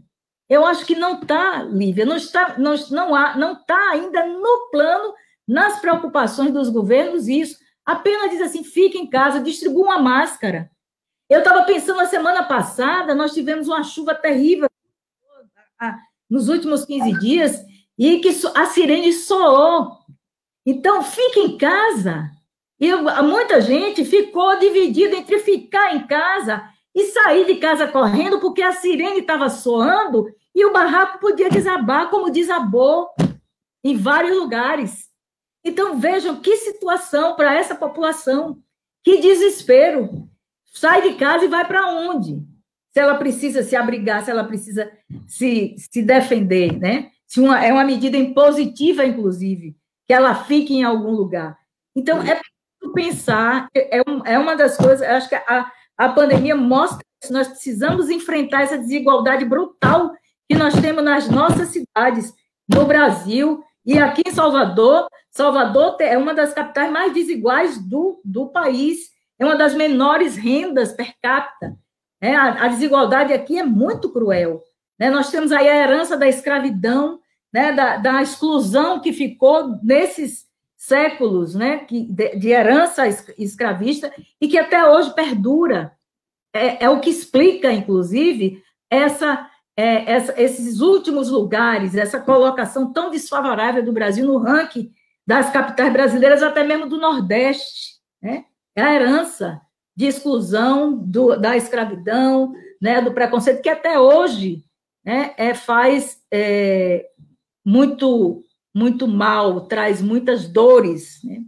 Então, eu acho que eu estava aqui pensando que nós precisávamos traduzir esse debate aqui em ações que a gente pudesse fazer com que o governo municipal incorporasse esse conteúdo que vocês trazem nas medidas, num plano de contingência. A gente vem pedindo um plano mais amplo de contingência da Covid-19 desde o início, e aqui Luiz Antônio apresentou, tem muitas instituições que podem contribuir, mas nós temos um outro problema sério que nós temos na cultura governamental brasileira e baiana aí de Salvador, que é o autoritarismo. A dificuldade de incorporar as contribuições da sociedade civil é muito complicada aqui. Então, nós temos a academia que está pensando, estudando isso há não sei quanto tempo. Nós temos as instituições, técnicos, urbanistas e tal, que pensam a cidade. Nós temos os trabalhadores que estão aí digamos assim, com a mão na massa e que têm resposta para tantas coisas. E os representantes, as lideranças políticas das comunidades, dos bairros de Salvador, que também têm grandes contribuições, mas os governos, a arrogância, a vaidade, ela é tão grande que acha que se incorporar isso reduz o seu status político, o seu poder. Exatamente, o pensamento deveria ser o contrário. Eu acho que o verdadeiro sábio aproveita, incorpora, busca adesão. Eu acho que é o que a gente precisa nesse momento. Nós precisamos disso, de um projeto, uma possibilidade de articulação grande na sociedade para que a gente possa vencer, enfrentar isso de maneira mais eficaz, mais eficiente. Mas eu queria, não estou vendo aqui, pelo menos eu estou sem condição de ver as questões que estão vindo pelo Facebook, não estão chegando aqui. né? Mas como nós já estamos com o tempo, o horário adiantado, eu queria pedir a vocês que façam as suas contribuições, considerações finais para a gente encerrar o nosso debate aqui. Nós já estamos com um horáriozinho bem avançado, né? Então, está aberta aí, quem quiser usar a palavra para uns 3 minutinhos de considerações finais. Primeira dama. Posso começar? Pode. Puxando esse gancho aí, que Gil falou coisas que aí me instigou. Mas aí é isso, acho que esse momento é importante, Gil, e é importante a gente pensar que ele não deve parar aqui. Eu acho que a gente deve usar esse momento para ser disparador de processos, né? Então, assim, quando a gente fala, né, desse trabalho nas comunidades, seja no âmbito da saúde, mas também todo, né, desde o do urbanismo, da segurança pública, da educação, né, do serviço social. Então, é um conjunto de ações, de políticas sociais que precisa estar mais presente e distribuída de melhor forma no território, né? O BR Cidade tem discutido muito, né, Luiz Antônio, o direito à cidade com mais igualdade, com mais... Então, assim, é o conjunto das políticas públicas, né, na cidade, né, distribuída pelo território de forma mais equânime. Então, acho que é importante. E aí, como a minha fala hoje aqui foi mais no âmbito da atenção primária, eu acho que só que a gente precisa debater mais a amplitude do SUS, inclusive, acho que financiamento. Eu acho que, assim, existem coisas que a população ela é privada de algumas informações. E eu acho que a gente precisa... Alguns acham que quando você vai falar com a comunidade, você precisa ser superficial, como se a comunidade não tivesse capacidade de entender. E é o contrário, a gente tem que munir a população do maior número de informações. Claro, não com o nosso discurso, às vezes, com o nosso vocabulário excessivamente técnico, mas com informações que as pessoas possam saber como buscar. Né, eu vivencio isso em Salvador muito, né, nessa luta na comunidade, quando a gente vai discutir com a população, às vezes elas não sabem nem como recorrer e que direito elas têm de ter uma unidade de saúde no bairro. Né? Quantas vezes você acompanhou aquele movimento lá de plataforma, onde a gente parou para discutir a população? Não, vocês aqui não precisam de mais uma UPA, vocês estão precisando de unidade básica de saúde. Só que a população ela não sabia disso, porque ninguém tinha dito, né? Ninguém é culpado de não saber, ninguém, né? Eu acho que assim, a informação... E aí a gente precisa fazer esse diálogo maior e fazer trocas, né? Eu não sei da parte de urbanismo, eu não sei da parte de segurança pública, a gente precisa sentar junto e pensar junto, porque é uma coisa que o serviço público ele não pode funcionar de forma fragmentada, porque senão também a gente não otimiza recursos e nem tem efetividade. Então a gente precisa pensar de forma conjugada. Então é muito bom, né, esses espaços. E aí, pensando na PS, né, que é a atenção primária à saúde, isso que a gente tem tanto colocado aqui, né? Não é só ter uma unidade, a gente precisa pensar esses processos de trabalho, a gente precisa pensar essas condições de trabalho, né? Não tem como colocar, né, o ACS, ou o enfermeiro, ou o médico, ou seja lá o profissional que for, e jogar ele lá e achar que não, vai resolver. Ou então, se não acontece, é porque é culpa do profissional. Não, precisa ter um processo de trabalho estruturado. E aí que vai, por exemplo, na formação. Hoje eu já trabalhei antes no serviço, hoje eu estou na universidade. Uma das minhas dificuldades, eu tenho dificuldade de formar profissionais para atenção primária, porque eu não tenho onde formá-los. Porque quando eu chego nas unidades básicas de Salvador, elas não funcionam nos princípios que eram para funcionar, infelizmente. Né? Então, assim, como é que eu vou formar pessoas se eles não veem aquele serviço funcionando como deveria funcionar? Olha a complexidade da coisa. Então, a gente precisa pensar, né? Vamos eleger locais para a gente fazer projetos pilotos, fazer esse negócio funcionar com boa articulação, tanto de... A gente precisa lidar com inteligência. A gente fala assim, essa coisa da informação, né? O território, a gente tem informações sobre o território. A gente precisa, hoje, a gente está com tantas ferramentas digitais e a gente precisa usar isso com inteligência a favor desses territórios. Só que a gente precisa ter oportunidade de fazer isso. Em Salvador, nós não estamos tendo oportunidade de mostrar que a atenção básica ela pode ser resolutiva, porque simplesmente ela não funciona como deveria em lugar nenhum. Né? Então, assim, mas tem muita gente com vontade, tem muita gente dentro da própria Secretaria de Saúde com vontade, tem muito trabalhador da rede com vontade, tem muito, né, movimento social com vontade de atuar junto. Então, acho que a gente poderia, né, pensar projetos mais estruturantes. E aí eu convoco a minha vereadora para Tem uma vereadora aqui com vontade também. Obrigada. Eu acho que a gente precisa, não você ver seus parceiros também na Câmara, Claro. que você articula dentro da Câmara de Vereadores podia ser parceiro. Tá vendo o pessoal aí da residência, tem a residência multiprofissional, residência médica que quer fazer um trabalho, tem um pessoal da residência lá da Faculdade de Arquitetura que trabalha com comunidade, o pessoal lá da professora Ângela. Então, assim, acho que dá para a gente fazer projetos, pilotos e mostrar, olha, aqui, olha, isso aqui fez diferença na vida das pessoas e mudou a condição de saúde. E eu acho que aí fica incontestável para o poder público dizer, não vou fazer, sabe? Eu acho que é um pouco disso. Então, assim, é a gente lutar, a nossa luta, né, ela tem que estar, o povo, assim como a gente está defendendo essa saúde genérica, o povo não defende um SUS genérico, mas eu preciso defender o SUS e saber que para ele existir tem que ter financiamento, tem que ter profissional, tem que ter salário. Não adianta eu dizer que eu defendo o SUS e fico fazendo o discurso do presidente sendo contra funcionário público. Ou seja, como é que eu vou ter um SUS de qualidade se eu não tenho funcionário público? Como é que eu vou ter uma justiça de qualidade se eu não tenho funcionário público, né? Ainda então, queremos dar a bula da cloroquina. Pois é. Então, é incoerente eu ser favorável ao serviço público e não querer servidor público, né? Então, assim, é uma coisa. Como também nós, servidores públicos, temos que ter compromisso e fazer nossa. Eu falo sempre assim, Gil sabe disso, uma vez eu lembro que participando de um encontro do Sim de Saúde, eu falei isso, não existe luta corporativa que vá de encontro aos princípios do SUS, porque dentro do SUS há espaço para a gente fazer a luta em defesa do trabalhador. Então, se a gente faz uma luta que não serve para o SUS, é porque a nossa luta está equivocada. Então, a gente tem que ter uma luta corporativa em defesa do Sistema Único de Saúde, porque cabe as duas coisas. E aí, assim, eu queria deixar meu abraço, minha satisfação de estar nesse espaço e dizer também que no dia 9 de junho é o dia que a gente vai fazer uma marcha virtual em defesa da vida, justamente por isso que Gil colocou. Nós estamos chegando ao epicentro da epidemia, nós vamos ser o país com o maior número de casos, possivelmente quase que certo que seremos o maior número de óbitos no mundo.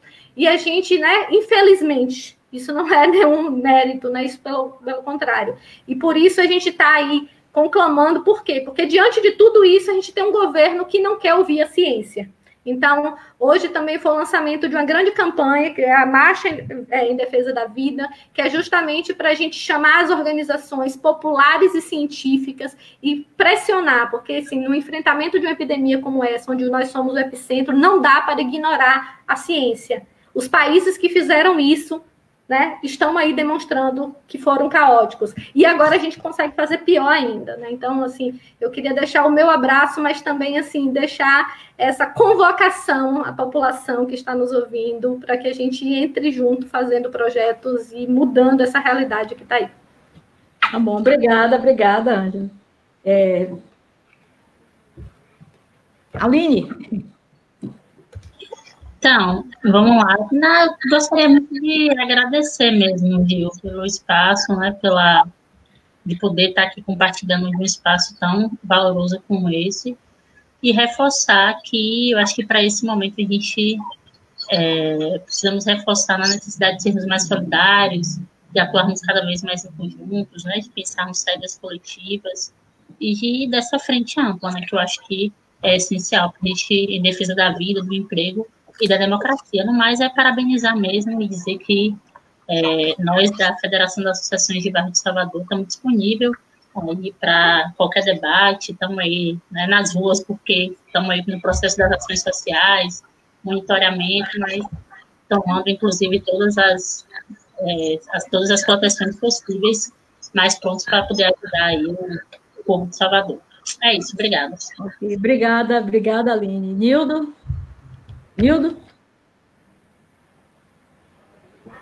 Pois bem, Aladilce e aos demais, eu quero agradecer pelo convite, né, e pelo enriquecimento que foi esse debate, e dizer aqui se alguém da gestão está ouvindo, que olhe com carinho para os trabalhadores com comorbidade, porque eu ainda estou triste com 2 colegas que nós perdemos pela Covid-19, e um deles eu sei que foi rejeitado o relatório dele de comorbidade. E nessa situação nós temos muitos trabalhadores que têm comorbidade, questão de pressão alta, por fazer uso de medicamentos imunossupressores, diabéticos, uma infinidade de comorbidades, e que a gestão tem rejeitado esses relatórios e atestados. O atestado até aceita, a pessoa, depois que vence o atestado, tem que voltar ao trabalho. O Sindiceps entrou com uma ação, uma unidade de segurança, e que foi indeferido. Nós recorremos, mas o tempo está passando. A justiça baiana é a mais lenta do Brasil, e a dinâmica social não espera. Os colegas estão morrendo. Então, eu gostaria de deixar esse pedido aqui, que olhe com mais carinho para os trabalhadores, porque eles estão na linha de frente, mas eles têm uma família que espera em casa, já ganham pouco, já não tem a subsistência para o trabalho. A maioria deles vão de ônibus, coletivo cheio, que é um outro problema na cidade, e ainda tem que sofrer esse dano, e a questão psicológica mesmo, porque agora foi aberto um canal, né, de assistência psicológica ao trabalhador, uma ouvidoria, né? Aqui tem os números, vou colocar aqui porque foi uma demanda também do Sindiceps, que agora foi atendida pela prefeitura, para os colegas que às vezes estão com um problema psicológico por conta de tudo isso que está acontecendo. O número é o 3202-1538. É importante porque muitas vezes nos vemos sozinhos. Eu mesmo passei maus bocados quando tudo isso começou, depois eu fui trabalhando a minha cabeça, conversando com amigos, psicólogos, consegui me situar, porque eu sou pai de família, já tenho 56 anos, tenho 3 pessoas vulneráveis em minha casa, minha mãe com 90 anos, minha esposa que fez bariátrica e minha filha que tem fibromialgia. Então eu não posso me dar o luxo de me expor, e mesmo assim eu me exponho, porque eu sou dirigente sindical, tenho nas unidades demanda dos companheiros que nos convocam para ver situações, não só as de endemias e comunitárias, mas de toda a gama de servidor, mas principalmente o da saúde, que é a mesma coisa de colocar pessoas para a guerra com armas sem munição. Infelizmente, essa é a realidade. E além da exposição ao coronavírus, a exposição ao problema psicológico, que tem afetado muita gente, e eu gostaria de pedir que se olhasse com mais carinho para essas pessoas. E agradecer a Dil e dizer, Dil, continue com essa batalha aqui, você sempre foi nossa parceira, né, do servidor público, e continue com essa bandeira, porque enquanto tivermos pessoas iguais a você na Câmara, nós teremos esperança de um dia mudar tudo isso aí. Um abraço a todos. Tá bom.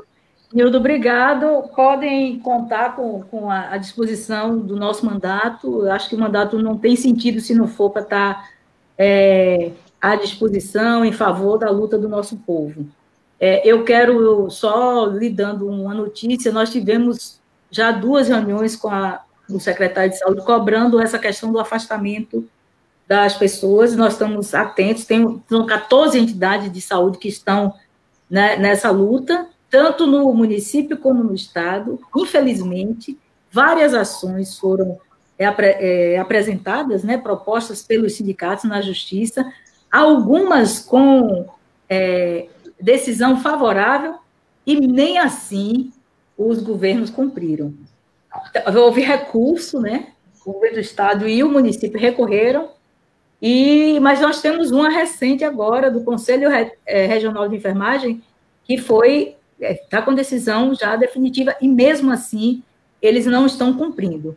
Então, é uma coisa da gente denunciar e da gente exigir cumprimento, não deixar, porque eu acho que perder 2 jovens, porque foram jovens esses agentes que morreram essa semana, né? 2 jovens na flor da idade, não que a morte dos mais idosos não seja mais... realmente é muito triste a gente ter essa situação e ver que essas pessoas, mesmo com o direito de afastamento, estão sendo negadas, né? Professor Luiz Antônio. Bom, primeiro agradecer a Lívia, a Aline e Josenildo pela oportunidade, né, que tivemos aí de ouvir, refletir sobre o que cada um pensa desse quadro. Também a Ladilce, né, que propiciou, que construiu esse espaço.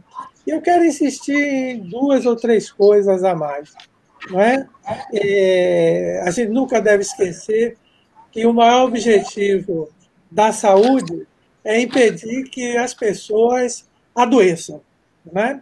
Então, eu acho que isso é fundamental, por isso eu, até com licença de Lívia e de outros profissionais da área, né, falei da atenção básica à saúde, até porque eu tive uma experiência extremamente positiva fazendo o plano urbanístico de Nova Constituinte, onde foi lá que eu tive um contato mais estreito com os agentes de saúde comunitária e os agentes comunitários de saúde, e lá que eu utilizei a ficha 2, há uns 8 anos atrás, para georreferenciar todas as cinco doenças de referência. Então, Nova Constituinte, quando fizemos o plano, você podia identificar na rua tal, a casa tal, e sabia se a pessoa tinha pressão alta, tinha diabetes. Então, tudo isso está na mão da prefeitura e ela poderia utilizar. Aliás, está na mão também do Ministério de Saúde. Então, acho que é fundamental a cobrança ao papel do Estado, né, na garantia de que não adoeçamos. Acho também que um dos caminhos para combater aí o avanço do coronavírus ainda é atacar onde inicialmente ele potencialmente está presente, que é na casa das pessoas, nos bairros, nas cidades, municípios, nas periferias das grandes capitais e por aí vai. Agora, lembrando também que é de fundamental importância a participação da comunidade, inclusive na formulação de respostas, né, ao enfrentamento do coronavírus. E aí eu quero lembrar 3 coisas. Né? Não se faz isso sem planejamento, não se faz isso sem banco de dados, não se faz isso sem transparência dos dados e não se faz isso sem possibilitar que o maior número de pessoas tenham acesso a essas informações. No Brasil é curioso, as informações, o acesso à informação é um negócio quase que proibido, dificultado, a tal ponto que tem uma lei de acesso à informação. Veja que loucura! Lei do acesso à informação, quando a informação deveria estar disponível, que você não pode refletir, você não pode mudar, transformar, sem informações, sem acesso às informações. Que é importante também que a gente construa política pública, nesse caso específico, uma política pública que acabe por formular um plano de contingenciamento. Não é? Está ótimo fazer lugar para oferecer comida, né? Está ótimo oferecer trailer para que as pessoas possam tomar banho, trocar de roupa, é fantástico. Né? Mas qual é o horizonte dessas ações? Tá? E, por fim, lembrar que a coordenação desse trabalho é fundamental. Nós não podemos ficar pensando ou creditando a responsabilidade aos médicos, aos enfermeiros, aos agentes de saúde, ou seja, todo esse grupo, né, que foi formado para que a gente não adoecesse, e acreditar a eles a responsabilidade de combater algo terrível, como a pandemia. Ou seja, todos os setores devem estar envolvidos nessa discussão, oferecendo cada um na sua área de conhecimento, ações, interpretações, né, e críticas que ajudem a formulação para combate a essa pandemia. E agora o fim final. Olha, Aladilce e colegas, né? Salvador é uma cidade onde 80% da população se declara do ramo negro. Digo do ramo negro porque parte diz que é negro e parte diz que é pardo. Então, vamos chamar isso do ramo negro. Ora, se na pandemia de metade do século XIX foi possível se identificar que o grande número de mortos ocorrido foram escravos livres e etc., essa pandemia, no modelo brasileiro estatístico, ela nega a informação de cor, né? Então, nós não vamos saber a perversidade, o tamanho da perversidade da nossa precariedade urbana, da nossa discriminação racial e da nossa construção de uma sociedade cada vez mais segregada, né? Porque todos serão mortos, né? Mas era importante, até para a construção do futuro, sabermos se esses mortos foram mulheres, como está acontecendo muito, se eles são negros e outras questões que a gente podia somar. Mas é inaceitável que as estatísticas brasileiras, além do quadro da subnotificação, que é muito grave, você não muda, não transforma mentindo ou deixando de registrar, ainda tem um aspecto da população negra, que será a maior vítima de tudo isso, mas não saberemos, é que nem a história de que Rui Barbosa queimou todas as informações referentes à escravidão. Nós estamos construindo essa situação, se é que isso é verdade, né? Então, agradecer mais uma vez e dão as ordens de todos, né, para a gente continuar essa conversa. Grande abraço. Tá bom, agradeço mais uma vez, professor Luiz Antônio. Eu acho que essa mesa reforça em nós a necessidade e a importância da gente continuar, né, esse debate e continuar com o esforço de propor ao governo municipal, né, que a gente institucionalize um comitê com essa participação, com esse olhar de ação nos territórios, nos bairros de Salvador. Nós estamos sabendo que, apesar do feriadão, a gente não se conseguiu reduzir ainda, esse feriadão não tem impacto na redução do distanciamento. Então, é coisa muito grave, nós precisamos realmente modificar essa realidade. Eu quero terminar aqui mesmo, terminando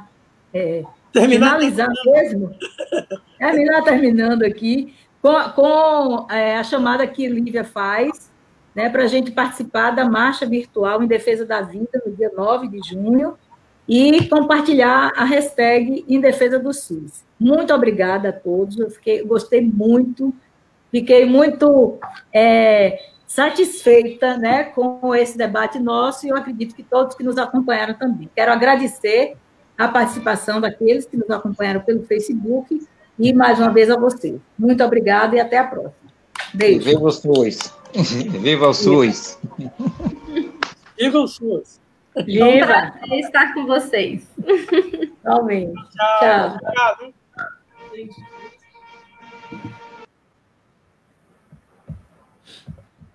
Ai, 2 horas do live.